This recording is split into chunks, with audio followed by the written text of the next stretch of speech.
Imagine building a skyscraper, right? You put your most vulnerable tenants all the way up in the penthouse, and then you forget to install the elevators. And the roof is under a giant magnifying glass. Yes, exactly. A giant magnifying glass.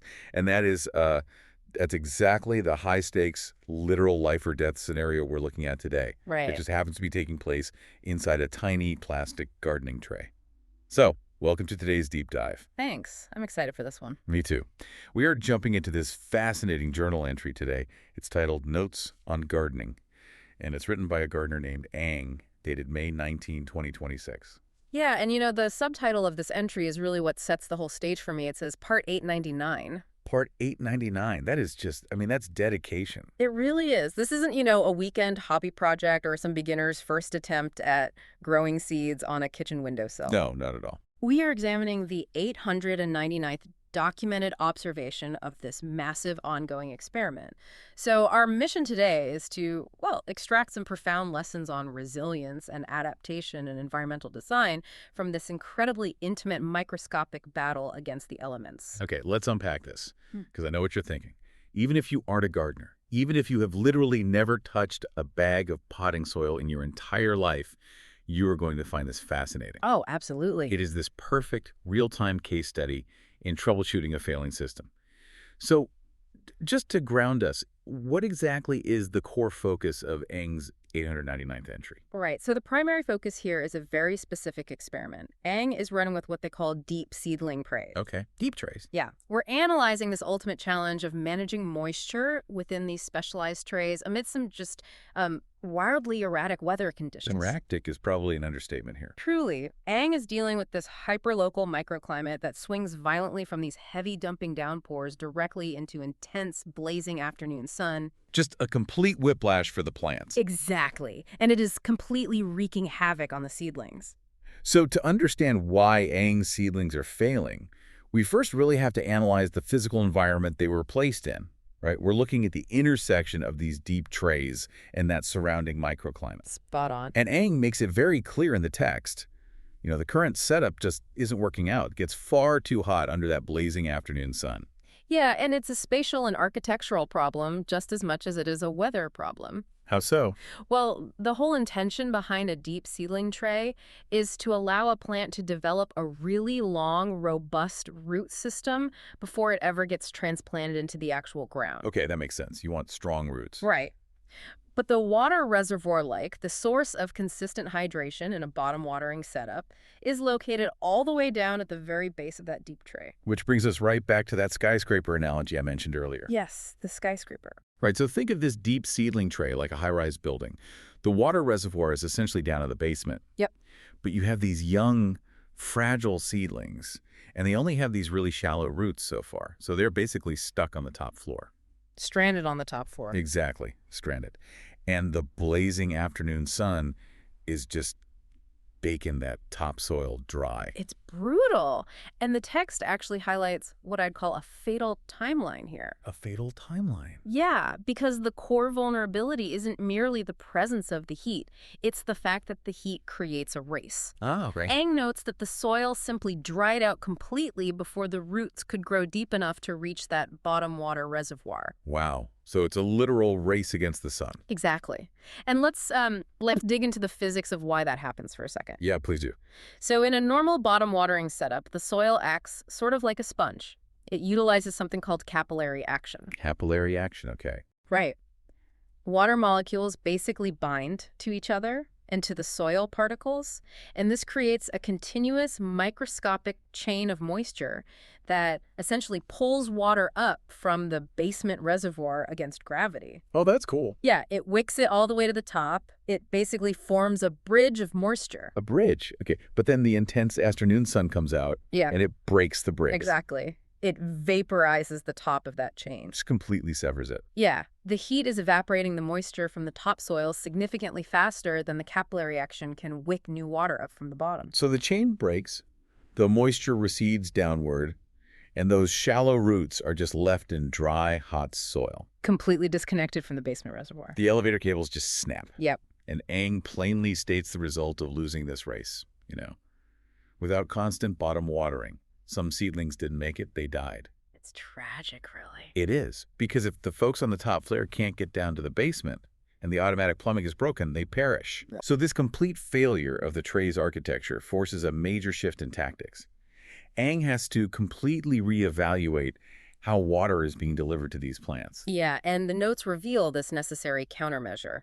Since the bottom watering has failed, Aang decides that overhead watering needs to be much more frequent if the surviving seedlings are going to make it in this specific spot. Okay, now wait. Let me push back on this logic for a second. Sure. Because Aang explicitly mentions that the recent erratic weather swings wildly from heavy downpours to intense afternoon sun, right? Right, that's what the notes say. So if the weather is already hitting these poor plants with erratic heavy downpours, isn't increasing the frequency of overhead watering from like a watering can, just mimicking the exact environmental chaos that is stressing them out in the first place? That's a really good question. Like, why pour more water over their heads when the rain is already doing that? It definitely does sound counterintuitive at first to add manual overhead watering when heavy downpours are already part of the problem. But if we look at the mechanical trade-offs Aang is wrestling with here, the reality of the situation becomes super clear. Okay, walk me through it. So bottom watering is a highly efficient passive system. You fill the reservoir and you just walk away. Set it and forget it. Exactly. But as we established with the broken moisture bridge, that passive system relies entirely on a biological condition, the roots reaching the basement, which simply hasn't been met yet. Because the roots are too short. Right. So overhead watering is not an elegant, systemic solution. Not at all. It's a Band-Aid. Yes. It is a desperate, tactical measure to fix the immediate, critical dryness of the topsoil. The heavy downpours might saturate the soil temporarily, but that erratic swing back to intense sun erases that surface moisture almost immediately. Oh, I see. So the rain just isn't consistent enough to fuel deep root growth. Exactly. By implementing frequent overhead watering, Aang is bypassing the broken capillary action and manually delivering water directly to the top few inches where those shallow roots are currently stranded. Acting as a literal human life support system for the topsoil. Pretty much. So it's not about mimicking the downpour. It's about artificially maintaining the moisture right at the surface, basically combating the sun hour by hour. Yes, and doing so demands relentless manual frequency from the gardener. It turns what should be a passive, self-sustaining system into an active, exhausting daily chore. Which sounds awful. It is. Aang has to constantly monitor the topsoil, essentially becoming a prisoner to the afternoon sun. Like you said, it's a Band-Aid over a fundamental architectural mismatch. Which is incredibly stressful. Yeah. I mean, if you are on part 899 of a gardening journal, you do not want your garden dictating your daily schedule like a needy infant. No, you definitely don't. You have the anxiety of leaving the house for a few hours because a sudden sunny afternoon could just wipe out your plants. It's completely unsustainable. Right. You can't stand there all day playing human life support. But if you can't change the sun and the bottom watering has failed, what is even left? You can't physically reach into the soil and stretch the roots downward yourself. No, you can't stretch the roots yourself, but you can force the plant to do it for you. What? Yeah. To execute that, Aang introduces an offensive strategy that requires inflicting deliberate trauma on the seedlings. Deliberate trauma. Yeah. These plants are already dying. The sun is baking them. They're desperate for water. What does Aang do? Well, Aang writes, I think it's time to prune the tips to force the plants to focus their energy on side branches and deeper root development. Okay, here's where it gets really interesting to me. Cutting the tops off the survivors. Yep. I kept reading that sentence over and over in the notes. Deliberately taking a pair of scissors to a plant that is fighting for its life. It seems crazy, right? It does.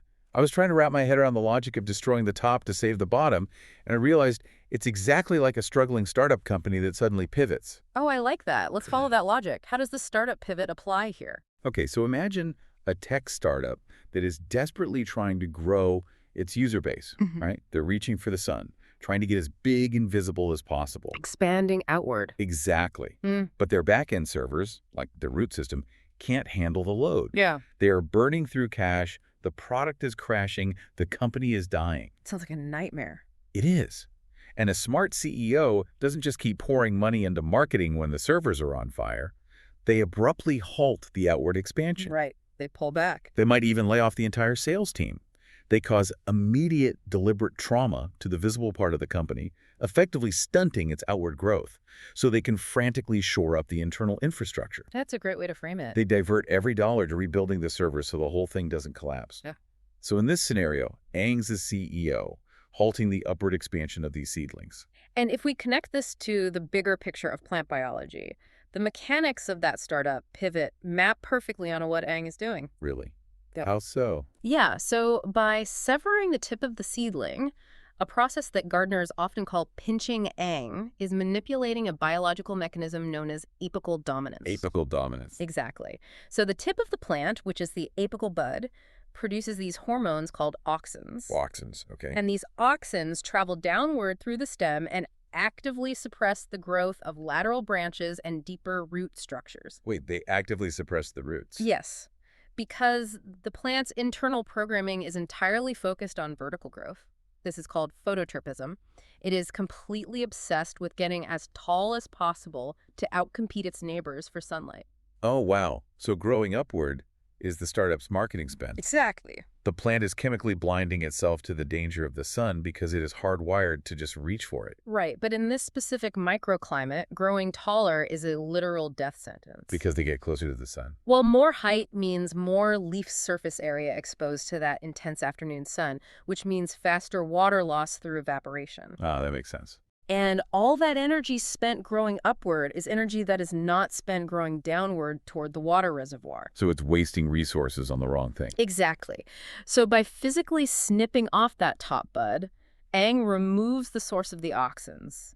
The chemical suppression is lifted. The marketing budget is slashed. The marketing budget is slashed. And the plant's internal resource allocation immediately shifts. That is fascinating. The text explicitly states the goal here, right?